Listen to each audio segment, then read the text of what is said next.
On a sunny July day, my wife Emily and I decided to have a barbecue in our backyard. Such family get-togethers had already become a nice tradition, and this time we were joined by Emily's parents, Grace and Robert, as well as our friends with their children. While I was working my magic on the grill, flipping juicy steaks and sausages, Emily and her mom were setting the table. Grace, as always, brought her signature potato salad, without which none of our barbecues were complete. Robert, sipping on a cold beer, was cracking jokes that made the kids giggle and the adults smile, shaking their heads. "Hey, honey, don't burn our lunch," Emily shouted to me, winking. "You know what kind of a chef I am. If you turn the meat into charcoal, we'll have to survive on salad and bread." "Don't worry, sweetheart, everything's under control," I replied, clicking the tongs. "I've taken a special course barbecue for dummies. Now I'm an unrivaled grill master." Everyone laughed, and Robert patted me approvingly on the shoulder. The day was shaping up nicely, and nothing indicated that soon something extraordinary would happen. An hour later, when the main part of the food had been devoured, the children began showing signs of restlessness. Full and drowsy from the sun, they started whining and getting bored. "Mom, let's play something," our son Jake whined, tugging at the hem of Emily's dress. "I'm tired of just sitting around." The other kids joined in, and Emily surveyed our company, looking for support. A thought struck her. "I know. How about a game of hide-and-seek, but we need to split into teams to make it more interesting. Who wants to hide first?"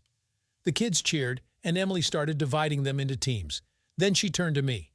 "Honey, could you help Mom with the dessert? We need to cut up some fruit and arrange it on plates. I'll stay with the kids for now before they tear the whole garden to shreds." "No problem, sunshine," I nodded. "I'm sure Grace and I can handle slicing fruit. It can't be harder than manning the grill, right?" Emily pecked me on the cheek and flitted off to the children while I headed to the kitchen, not suspecting that this modest request would turn into something more than just preparing dessert. The kitchen was pleasantly cool after the hot day outside. Grace was already arranging appetizing slices of watermelon on a platter, glistening slightly with juice. Seeing me, she smiled. "Ah, Derek, you've come to my aid? Great, I can't wait to chat with you without extra ears around. Is everything okay at work?" We started peeling and cutting the fruit, chatting casually about everything under the sun. Grace shared stories about her youth, how she met Robert, and I talked about the latest news from work and funny incidents with the kids.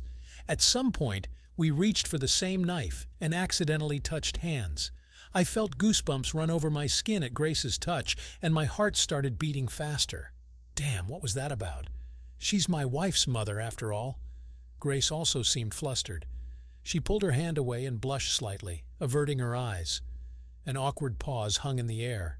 To diffuse the tension, I blurted out the first thing that came to mind. "You know, Grace, I can't believe you're already a grandmother. You look 40 at most. What's your secret?" "Oh, Derek, you're such a flatterer," she laughed, playfully swatting my shoulder. "There's no secret, just good genes and a healthy lifestyle. Well, and a little Botox, of course." We both burst out laughing, but the tension didn't go away. Moreover, it suddenly dawned on me that Grace was indeed a damn attractive woman, and that I really didn't want our interaction to end with just kitchen talk. The next moment, obeying some unconscious impulse, I pulled Grace to me and kissed her on the lips. It was like an electric shock.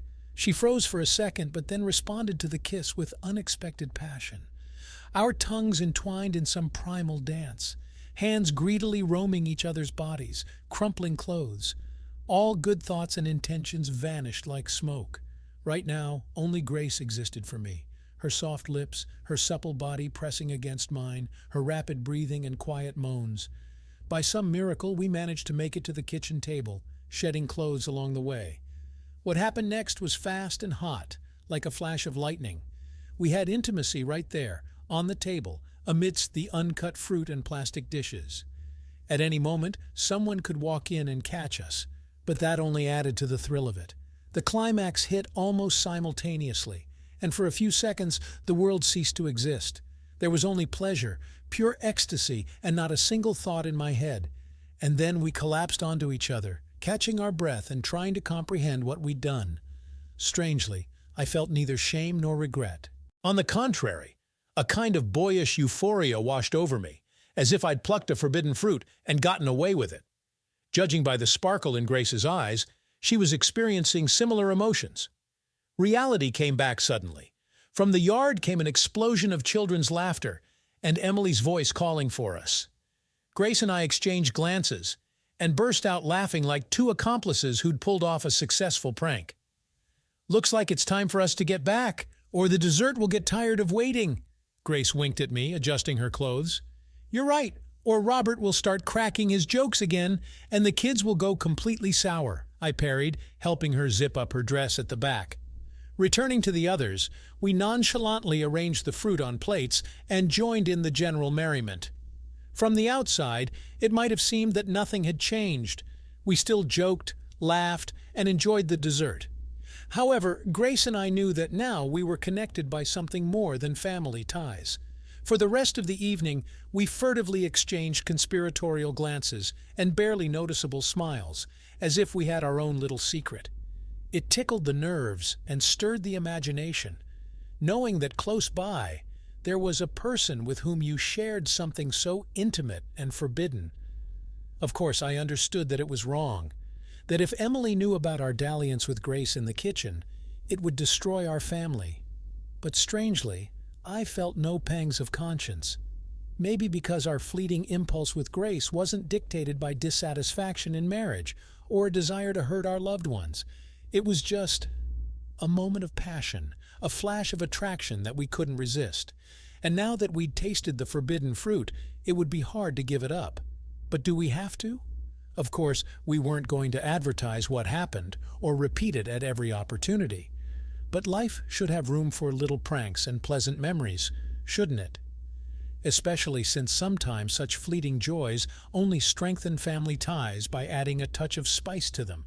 In the end, what happens in the kitchen stays in the kitchen, and Grace and I will continue to play the role of exemplary relatives and loving spouses. But now, in our glances and accidental touches, there will be a barely noticeable spark hinting at our shared secret. And who knows, maybe from time to time, this spark will flare up into a real flame. Of course, away from prying eyes. After all, even model family men sometimes need to indulge their weaknesses, to then carry the cross of family virtue with renewed vigor. Did you like this story? Let us know in the comments what you liked. Subscribe to our storytelling podcast. Also, don't forget to like and ring the bell so you don't miss more interesting stories. See you soon.